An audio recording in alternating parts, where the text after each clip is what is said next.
shoulder. So world's getting colder. Got to survive, stay alive. Give me fire. Every year's love, way to ride. Insecurities, sacrifice. Don't let your troubles get you down. Put your feet on solid ground.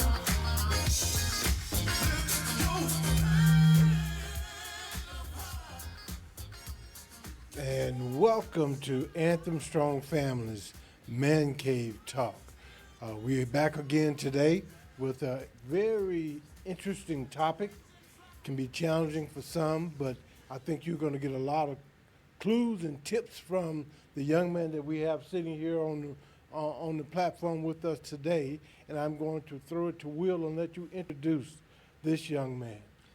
Well, my specialty is introductions, so I like to hook the introductions up because I want to give proper credit to the folks that's on our show. So for our followers, I always try and do a little something different to introduce our guests. And so today I want to go ahead and introduce our guests. So just bear with me, not bear with me, just come along with me. So there's a saying that we are a product of our environment. For our Man Cave Talk guest, that environment was built on a foundation of service and love inspired by his parents, Joe and Jewel Wright. A proud native of Houston, he carries their legacy forward every single day. When you think of father, you think of leader, a mentor, and a rock. And our guest today embodies all of that and more. A proud father to his 17-year-old son. He's also served as a stand-in father, a mentor, and surrogate to countless others throughout his community. He's a driving force behind some of our community's most cherished events, from the Plano Juneteenth celebration to the annual back-to-school rally. His ultimate act of fatherhood came in 2023 when he founded the Agape Group, a nonprofit dedicated to breaking the cycles of poverty. Guided by a spirit of unconditional love, he's created a brighter future for families and young people everywhere. This is a man whose life is a testament to the power of paternal guidance and dedicated service. For over 2 decades, he was the cornerstone of the city of Plano's Parks and Recreation Department. After retiring, he channeled some of that nurturing spirit into his life's purpose, building up those around him. Please give a warm welcome to the man, the man, who not only leads by example, but also serves as a father figure to a generation, Terrance Wright. Thank you. It's good to hear your flowers while you're still here. There you go. I want to make sure I bring flowers. I'll be bringing flowers. Yeah, that's some great research and some great words. I appreciate that. There you go. But here's the deal. None of it made up. All of it's true. Yep, that's you. Right. Yeah. I call him T. Wright. And to a vast number of young men and present teens in Collin County, Plano, McKinney area, he's known as Coach Wright, Coach T, Mr. Wright, Mr. T, but to a lot of other young men who are in their 30s, he's known as we said earlier, T. Wright. We spent a lot of time together harvesting fields of young people, and we're glad to have him on the show with us today to talk about strengthening your relationship with your team. A little bit about Terrance, and I'll tell you. We're going to delve into this conversation, T. Okay. Because Terrance was dealing with teens before he had his own team. So that was his proving ground.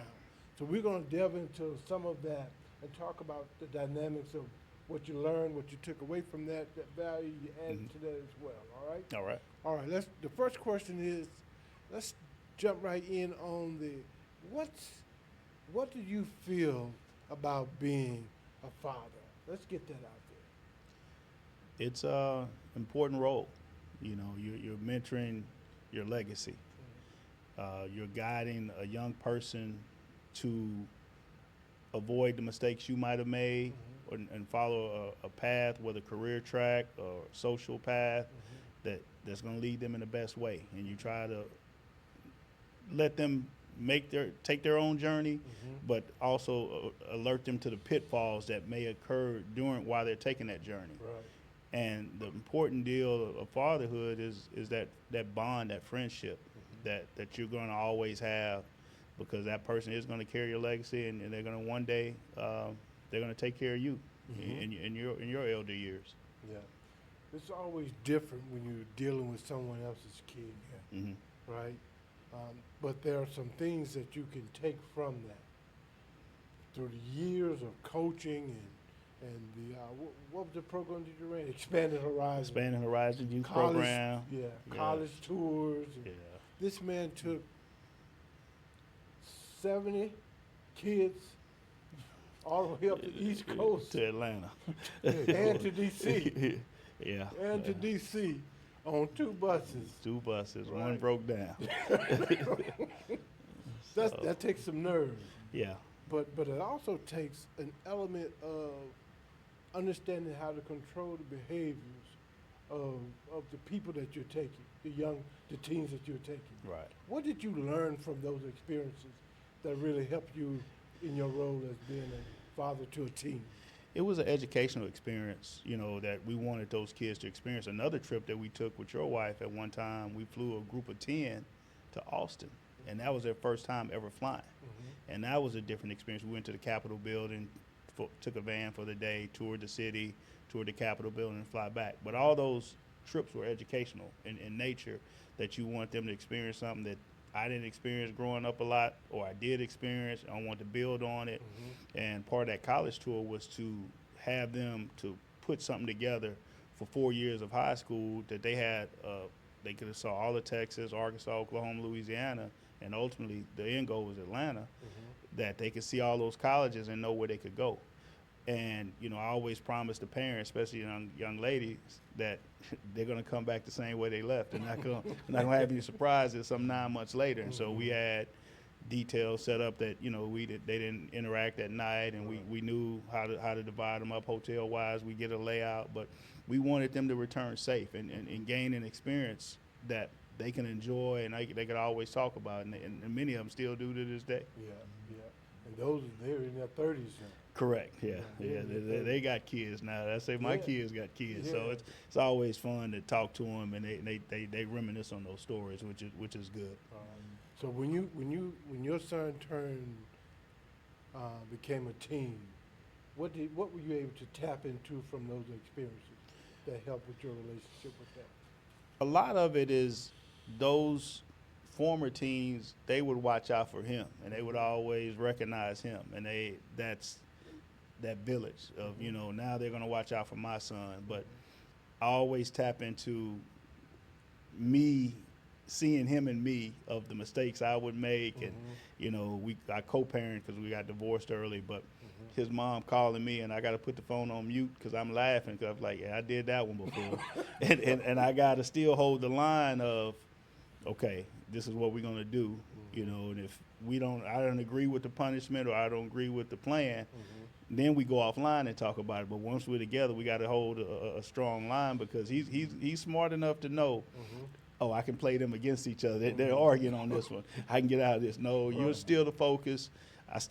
We still gotta get you back in line, because the end goal is graduation, career success, moving on from there. Right. Yeah. It's funny, like you said. Truth be told, I have a son. He's like 30 something now. Right. So he's like 31, 32. I always mix those two up. But there were times when I would tell him something or say something, and he looked at me like I was speaking another language, and then somebody else would say the same thing, right? Correct. And then he would hear it. And I'm like, wait a minute, hold on, right? I just told you that. Then I remember at my church, right, for some reason somebody said, hey, man, we need some help with the youth. So I went over to the youth. I lasted a week, okay, because the teenagers, right, it just wasn't my thing.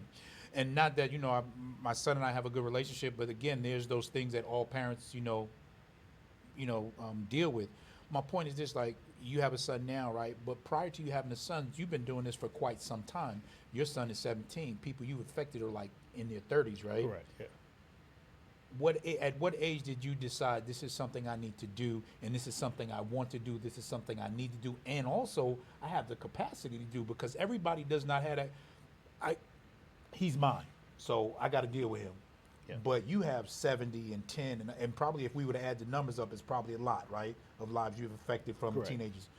I guess my point is this, and I'm gonna get to it. What made you even decide at the age you decided to do what you do for the youth like that, for teens? I think it was early in high school. I always gravitated towards the coaches. You know, and I played a little baseball, was a basketball manager, football manager, but I always thought one of the coolest coaches at school was Coach Scales and Coach Dearborn. Coach Dearborn had a driving school. Coach Scales he was just cool, 6'7", played a little college ball overseas, but he always taught us, quote unquote, the hookup. He knew everywhere to go in the city to get anything he needed for his house or anything like that. And I said, I want to be a coach when I grow up. So physical education major, I wanted to be a coach. But as I got into college, I learned about recreation. And so I gravitated more towards recreation, and it took me on that career path. I was campus recreation for a long time, and then I was like, I've been in college for 9 years, it seems like, even though I was working probably 4 of those years. And I just didn't like being on the college campus, so I moved to Plano, and I still incorporated, when I took the job, I incorporated a lot of those college programming opportunities that we had. We toured college campuses because we were building a new rec center. Okay. So that's where the concept of college tours, hey, let's get these kids out. Some of the programming we did in a single gym that we had at the Douglas Community Center, were intramural activities because I ran the intramural program. So sports is always going to be a galvanizing point. We had some youth programs that were, Charles coached the football team. They got me involved with basketball, and I kind of coached our own guys. That's a leadership role that you could take in organizing some leadership opportunities always. But it was just always there. And one point that always kind of gets me to the kids is, parents look at it differently. Oh, you look young. Well, the kids gravitate to that. He's our age. He's cool. Yeah. He's got tennis shoes. He listens to the same music we did. Now, I didn't know the music could affect him some ways. I was like, they give me the music, so they keep me young. But no, that's something, even as a substitute teacher right now, those kids gravitate to me. They say, those kids like you, Mr. Wright. How do you talk to them like that? I don't know, just talk to them. I've just always been around kids. So that's been a point of interest that you can talk to them, you can learn, get them to open up sometime, you can calm them down in a way that others couldn't. That's something that I gained early and just carried on, and I still enjoy it to this day. Like, even as a sports official, I can talk to them a lot of times and during the play, or joke around with them, and they appreciate that. That relaxes them, especially when they want to play a championship game. It's the same game you played all year. What gets you to that point? All you got to do is go play the same way. You're going to have an end result. You're going to win or lose. It's not the end of the world if you don't. So. You and your son have grown up watching you engage in those activities. Yes. Was there ever a time when he compared himself to any of them, or was there ever a time where he said he questioned you about how you were handling him versus how you handle those kids, those teens? Not exactly. We had a talk the other day, a conversation that we were in the gym, and I coached basketball for 10 to 12 years. And I always decided, even before he was born, I would never coach him because I saw those relationships that parents and children had. And even before he ever conceived, I knew I wouldn't do that. And I was like, he said, I wish you would have coached me. And I was like, yeah, I probably could have pushed you a little bit in elementary, because he would get in trouble and his mom would pull him, and I got to stand on it. And he could have been further along going into the middle school, high school age, because he was always behind, sitting out, not being able to play and continue. And I said, yeah, probably could have did something more. But he always appreciated, and here's even a couple weeks ago when he was saying, this guy was a great coach. He did this and this. He was like, I didn't get to see it, and I was just like, yeah, small regret, but I knew I didn't want that from him. I didn't want to live through him as a coach or a parent, and I didn't want to break him down, and we have a difficult relationship and anything like that coming up, that we just always talk. We could talk sports anytime, every time, and just he tells me stuff about athletes. Oh, who he play for? Oh, okay, such and such. Okay, but that was the only conversation we've had about that kind of stuff. But we've always been fair. Even when his friends come around, I treat them the same. I probably tease him more, and they like that. That relaxes the kids when they're in my presence, and we just always have a good time. So, in the role, you said that your wife, your ex-wife, you're separated, so you're Correct. co-parenting. Yes. And in that process as a team, how does he look to you? How does he come to you? How do you establish that relationship that's so important in that period of time? Well, I'm the good cop. You know, I'm a lot more lenient. His mom is a lot stricter. So he'll come to me, and I got to relay it to him at times. I got to make him understand this is why it does, why the punishment is just. And I was like, I explained his fault in doing this, and he got to understand. I was like, you don't have to act out, you know, to gain attention. They're gonna like you already because of your personality, and you just got to fall in line. You're creating these issues for yourself, not the other kids. And you know, another example is we talk about when we're doing when I substitute. And I'll tell him the games the kids run. He said, I would hate you as a sub. I said, I understand the role, what they're trying to do when they want to go walk to the bathroom. I tell them, take it to the next period, or no, you can't do this, or no, you can't leave to go finish this assignment in another class. You got to do it the next period. Well, why? You're just trying to leave this class and go do something else. I've been there. I got you as my example, and I'm not going to let that happen. So while we're here, but we can talk a lot of times, and that's where we're able to build that relationship of, you know, I settle that bond with him. I was like, hey, this is why it's happening, you know, and if I feel he's trying to interfere and maybe put me against his mom or vice versa, I got to stop it and say, no, that's not it. And we back off, and we kind of, okay, well, let me check it out and let me see what she says. Or let me get some more information, because what you're saying sounds bad. If she really did that she would be wrong for that. But then when you find out a little more details, oh, you left out a few things. And again, I was that mischievous child as well. You know, my mom defended me every time at school for every year until she came and talked to the people, the teacher and the principal, and they got the full story. Right. So you created a safe space for him to come to you. Correct. What did it take to do that? I just think it's over time. You know, getting them every other weekend, extended time in the summer, and then we started developing, you know, going to the barbershop. I would always get him from daycare going to the barbershop, or we just go get something to eat, or we go watch a game, or, you know, we always, when we travel to Houston to see our side of the family, he enjoys that. We talk in the car a little bit, or we're listening to things. All those close moments build that relationship, even though, as he says, it wasn't fair when he was growing up. I only get to see you 4 times a month. He said, nah, you see me a little bit more. I just stay in the background, even at school programs and things like that. I'll always be there. But I'm going to be back in the back, and then you can see me. We talk about, hey, you did well, and we go on from there. So, yeah, definitely. I like how you said, like, there's a balance or a rhythm almost to, you know, the relationship.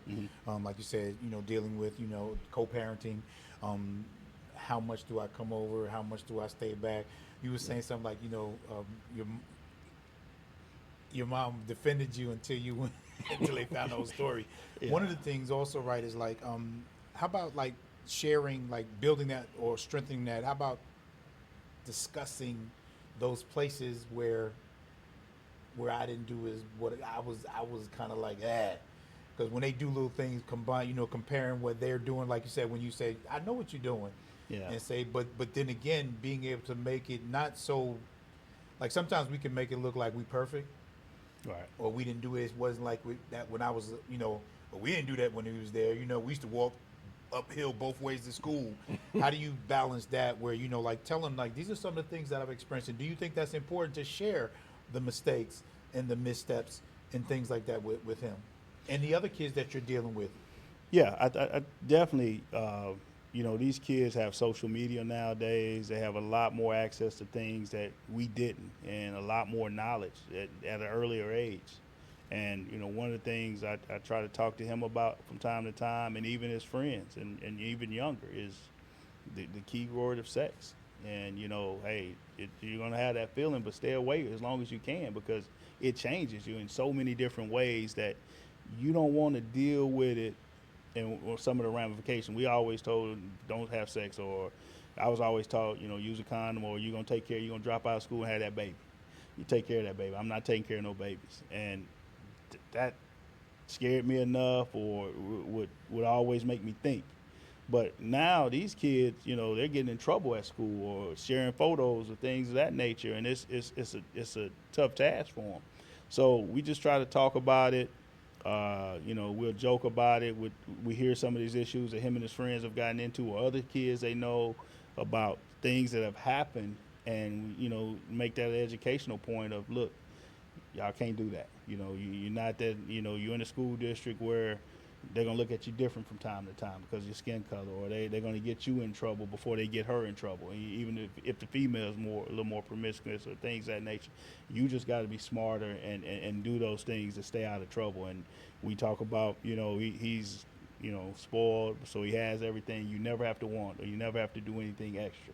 You always got to stay on track, and that's what we try to keep him, you know, at best. Teens can, they have different perspectives about everything, right? And that can taint an adult's perspective about teens. What do you think are some of the misconceptions that we have about teens? I don't know if we have a lot of misconceptions, because a lot of times we're spot on. Mm-hmm. But I know the biggest deal that hadn't changed is they want to be heard. Mm-hmm. You know, we look at it as talking back a lot. Mm-hmm. That's how we got slapped in the mouth, but they get away with it a little bit more now, and they want to answer. And I think they have that ability, you know, with younger parents than we were in the past, or anything like that, or, you know, not have they single kids that don't have older brother, sister. It's like, you get away with that. We couldn't get away. I think that's one of the things, kind of misconception, but that's more lenient. I think they got a lot more accessibility to financial means, to electronics, to vehicles, more than we had. You know, like I say, we did have it a lot tougher. We did have that summer job of working something, things like that. And, you know, telling him the other day, like, you're going to be spoiled because he officiates with me. He makes $32 an hour, $40 an hour doing a flag football game. And I'm like, and you ain't saved nothing, or you bought all this. And, you know, like, when you got to go work a real job, that's going to impact you. That you can see it's a lot more into it than just, you know, sitting there twiddling on your phone while the game's going on, or someone's going to get on you for that. You've got to show them that direct attention. So a lot of things that we were held accountable for, they're more not held accountable. They're just a child, or, you know, or when it's addressed to them, then they got to say, okay, now I got to fly right with it. Let me ask you a question. When you see him do those things like that, right, how do you get past the way we used to, or the way we were raised and everything? How do you deal with that thing when you see it a certain, your perspective based on what he's doing and how we were raised? I think personally, I think how do you do that? I think it shocks him if I raise my voice, because he knows I'm calm. He doesn't know. He didn't see me back then like to argue or anything like that. But he knows if he sees me become a little more heated, he knows it's a little bit more serious. Or if I raise an octave in a voice and trying to get his attention at something, then he knows, okay, this is a little more serious. I need to follow along with what he's saying. And we had an example. Again, we could use a sports example. We're refereeing a game, and they took a picture of him on his phone. And I explained to the guy, I said, it's in between plays. I could have called him out to ask him what time, because we didn't have a scorekeeper.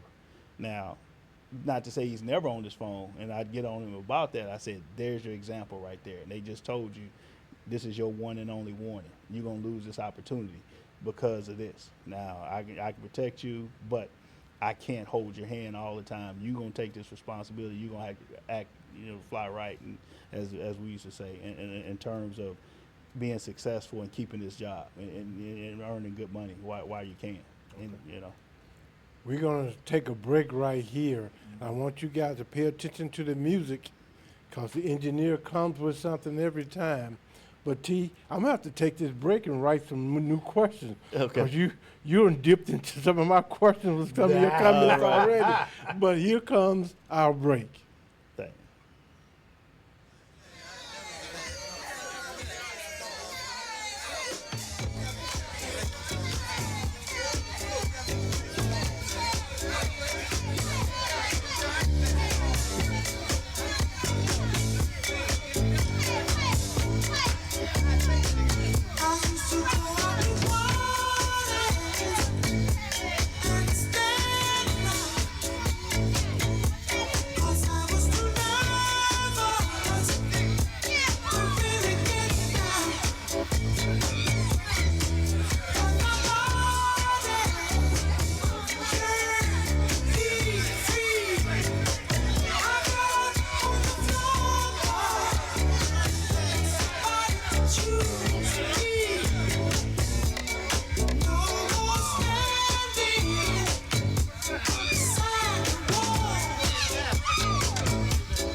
All right, we're back with Anthem Strong Families Mancave Talk with T. Wright, Terrance Wright, and we're talking about strengthening your relationship with your team. T, let me ask you this question. You mentioned earlier about the social media and the access to information. They're smarter, they're more well-rounded than we were because of information that's available. But that also comes with some emotional turmoil, some social pressures. What do you think fathers can do to help them navigate that area? I still think it comes back to education and being persistent and involved with, your level of support. Mm-hmm. We just gotta remind them that even though it's new, it's pre-existing. Everything from the past comes future again. Mm-hmm. We're just doomed to repeat ourselves. So we've seen this. It's just in a different shape or form. So we always got to tell them within doses. Again, we have such a balance, in co-parenting that he doesn't have a TV in his room at his mom's house, but every other weekend he can get that TV, because I think he needs to have that. So, but that's something that he doesn't get spoiled upon. When we go out to eat now, it's like well, you got some money, you buy me something. You buy your mom something. He's learned to take care of his mom. Mm-hmm. Oh, you're my parent. You're supposed to take me out to eat. I was like, I never get that. But that's fathers in general. You know, we Mhm. talk about how we get ties and socks for Yeah. for Father's Day. Mhm. When mother gets spoiled for everything. Mhm. So, but I think it's always a balance of, you know, knowing what's going on, being present. Mhm. You know, to see, hey, what are you looking at? What's going on with that? Explain that to me. You know, even if we don't explain, you know, I'd always mess around and call him the IT guy. Hey, can you set this up for me? Set up my Wi-Fi. Do this. You know, anything to do with electronics, I get him to do it. He said, you can do it. I said, I don't need to. I got you. Just like we had to change the TV. You know, that pattern never changes. But even though he's doing it, I'm kind of leery and watching it because I may have to do it when he's not around or if he's there. So. Right. You know, you think about the times that when they were small and now they're growing, now they're almost out of the house, right? Mm-hmm. And you've been there and you've seen, even before your son, you've seen other kids grow up, showing up at the rec center at 4 and 5 years old, and you kicking them out, right? Then they're turning 10 years old, and you coaching them in something, right? Now they're in their teens. You've always been there for a lot of them. What are some of the things that they have talked to you about when they're dealing with the absence of a parent? Because you saw a lot of that too. I think just common day-to-day roles. Like I can remember a group of young men that we enjoyed chicken wings. So we would go to Hooters. Now, I didn't know, again, they looking at the outfits. But I taught them how to tip. And I say, it's always important to tip. You know, don't just, you know, you appreciate service. You know, you're asking for things. There's a thing called gratuity. So we encourage them to do that, and they learn how to tip. Other activities or conversations that we would have would be, it would be something about a dating, or even I like this girl. What do I need to do? You know, and well, you don't hit her and run or things of that nature, and definitely just learning those things. You know, sometimes, you know, it was never anything abusive with a parent, but it was always how to deal with that parent and making them understand they're not yelling at you because they're mean. They're yelling at you because that was part of their environment growing up, and now you just got to, you know, listen through the noise and then receive the message. And we did a lot of that and making them understand, and, you know, even, hey, Mom, he's saying this and this and this. In a good way. Could you tone it down and give him some praise sometime? You know, he likes when you come to the game and yell loud, but sometimes when you go home, you don't want to hear that you didn't clean up your room, even though that's, you know, you tell me, I get him in practice for it, you know. So those were some of the pieces that we learned all to work together, and they appreciated it, and they would call sometimes. And, you know, I remember one parent, child, he was having problems with his dad and not being there, and also had an addiction. And we tried to talk through it of, you know, hey, you know, you understand what's going on. You're 8th grade now. You understand what's going on. And, you know, you just got to be tough, and you can't act out and do these things unnecessary. And, you know, he's got 2 girls right now, you know, and so if I see him from time to time, he kind of look at him like that, and he's repaired that relationship with his father as they're older now. But he knew those roles, and I think kids want to go through that kind of stuff to where they don't want to be their parent in a negative way. They always want the positive side of being their parent. You know, like I said, my father was a provider, so I want that. I'm a provider. You know, he did 21 years in the Air Force, and a lot of it I gravitated to my mom, and she was so much of a giver. That's where I think the community service side comes from. But he worked also 3 to 11 all the time, and I can remember watching baseball with him before he go to work and watching the Cubs, WGN, Harry Carey, but he missed a lot of those things growing up with me, but mom was always there. So that's why I get that being there side, but he always knew what was going on because he would get updates. And then, you know, on his side of the family, they would always say, "Boy, he brags about you," and I'm like, thinking like he ain't never there, but but he said y'all could be flies on the wall. How much he brag on y'all, but he always got the information and knew what we did as kids coming up and anything in our history. So he was always proud of us. But he was that provider. He went to work. He had a side business of reupholstering furniture that he was always busy. But anything we needed, we could go to him and ask, and we always had it. So yeah. So Charles, how long have you known T. Wright? Ooh, 25 years. 25, at least 97, 98, yeah. 25 years. So my question is this, right? What did you see when you looked at him 25 years ago and now that he's here? What did you see and what do you think is the thing that set him apart to be able to accomplish all the things that he's accomplished and the drive and ambition and the things behind? What did you see? I will say this. I saw a young man, and I grew up with the adage, old men for wisdom, young men for war. And connecting with teens, that's a war, right? And his ability to carry a message that they would look at me and say, Pops, old school, things have changed, things different. He said it earlier, right? Because of his appearance, the way he carried himself, they saw him age not too great for them to be relatable.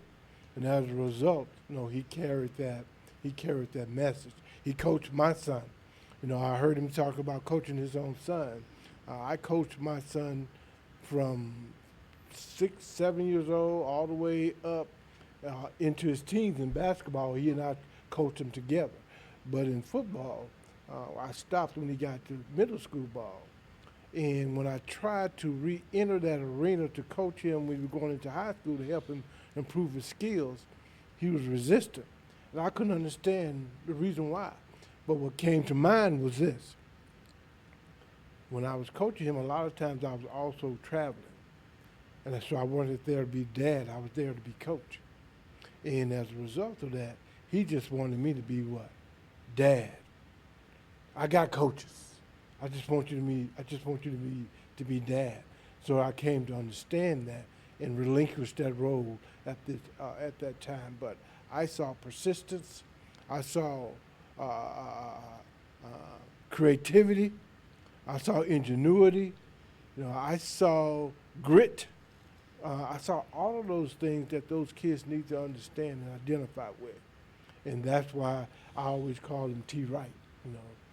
Do what he's doing, and you are destined to be what? All right at that point in time. And that's the presence that he has in the life of young men now that's in their mid-30s. When they are struggling with something, some of their families will still call them and say, hey, we need your help to reach this dude. We need your help to help deliver this message to them. And when he delivers that message, they accept that message. So that's what I saw as part of that. So for the older man to see that in a younger man, that was a symbol of hope. There is hope that still exists. The others are here to take on this task and to do it at a higher level than I could ever imagine doing. If I can add that same question, when I first met him and being around him, I viewed him so much as a mentor and as a father figure. He had the single son, and him and his wife, she worked with the girls. Charles always mentored the young men. They would always have a group of kids at the house because it was easy to get them at the house and then just get them to the game as opposed to driving all across the city. We had a city van that we could get these kids to the game. But he was so much, and him and his son Kevin had such a relationship. I always tell him that example. We were sitting in a crowded gym on the bleachers, at the top of the bleachers, 4-step bleachers. And he said something to Kevin like, and Kevin shook his head. I said, he heard you? he had been 20 feet away, and he just said something to Kevin, and they heard it. He understood what he was saying. But that was their bond, their mental bond. And he knew how to reach him at that age. We were watching them play basketball. But they always had that relationship. And Kevin was, a straight A student. you know, everything. You know, I don't think he ever got in trouble, but you know, they would a model family that, you know, everybody loved that, and the other parents would gravitate to him for Mr. Dillon's discipline with these kids, and you know, he was a strong arm. So I learned a lot from him and through him about how to navigate some things, and I still would like say bounce ideas off of him even to this day. Hey, what you think about this, or how you know, because he's been there. That age, that wisdom, that experience of what will work, what won't work. You know, like you said, he would always say, "Let's throw it on the wall, see how much mud sticks," and that's what you begin to do. And it's always encouraging, always helpful, and that's like I said, easily one of my mentors here.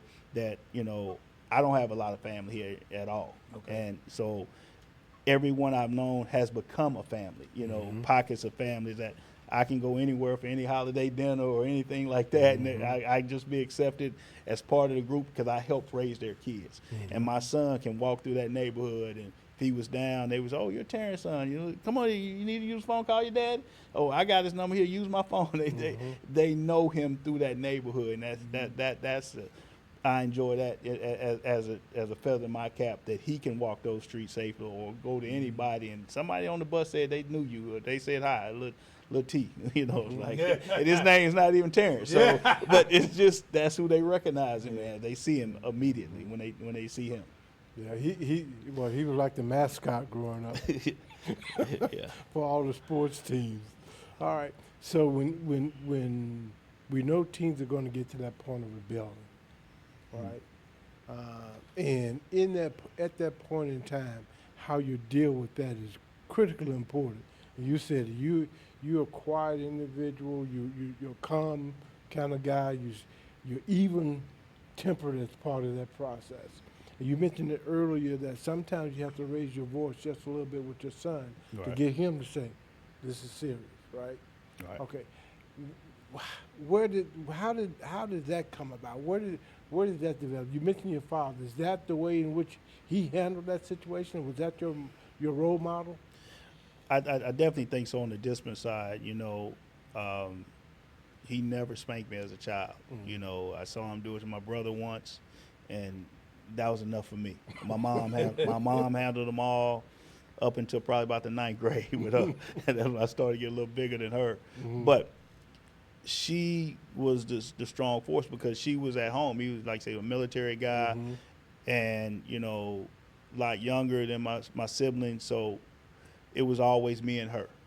And, you know, with my son, what I look at it is, so it's him and his mom a lot of times. And, you know, we had an incident. Him and a friend want to sneak out the house late at night, and she calls me, and they're gone. I'm like, okay, you know, now technology, they can track where they're on the phone. Okay, cool. We know he's safe. He is moving around. All right, lock the doors, and he got to ring the doorbell. You get back in the house, you know.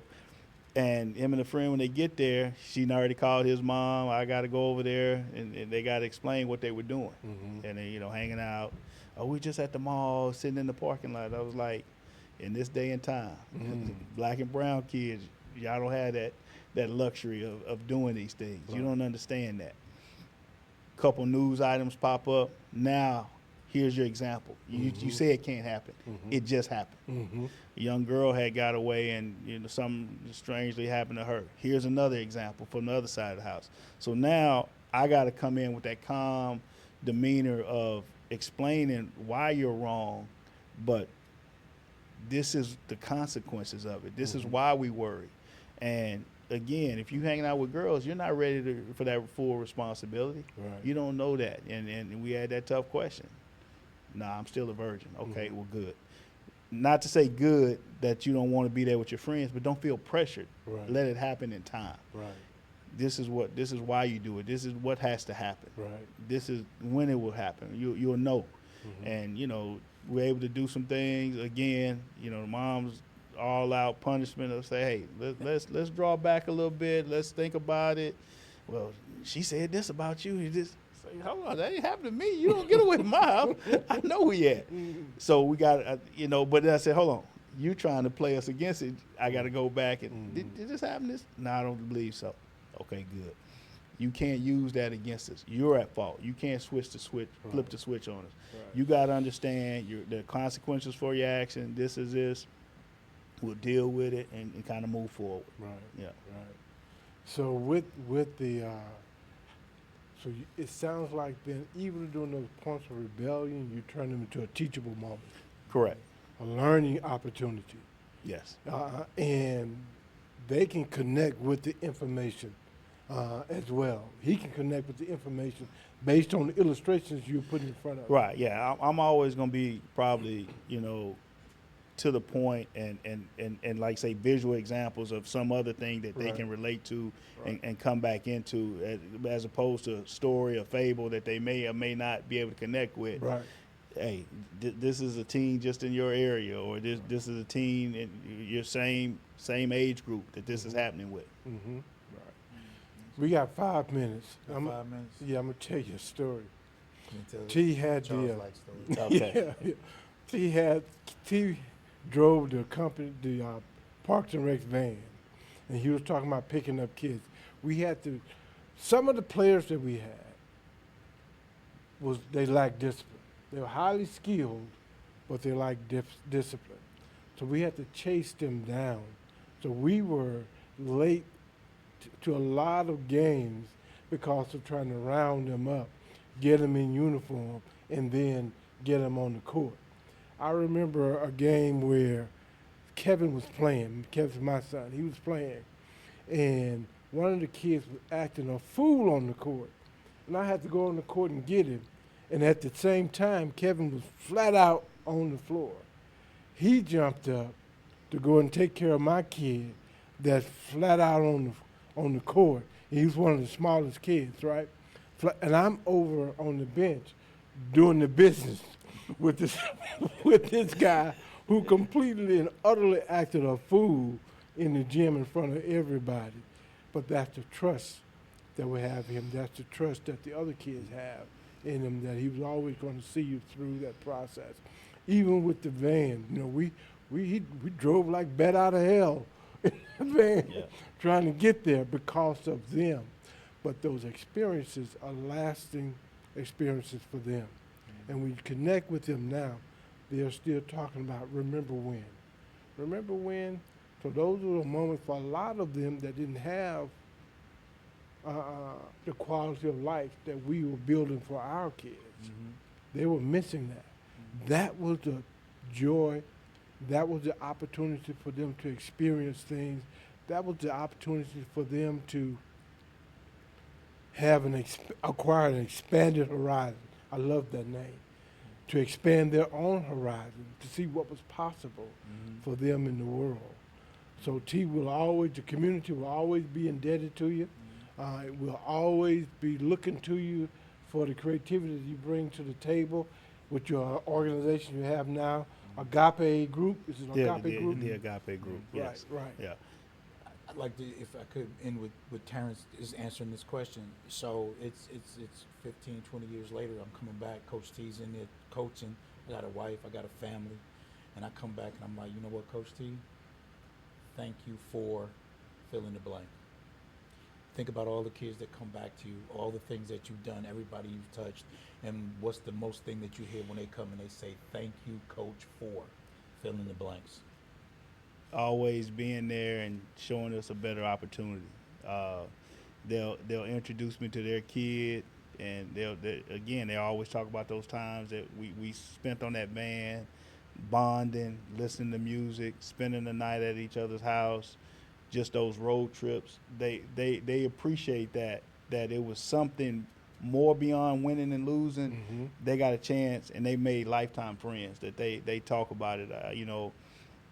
I had a group, Beyond Charles group, that probably became the flagship of the DC Kings, Douglas Community Kings.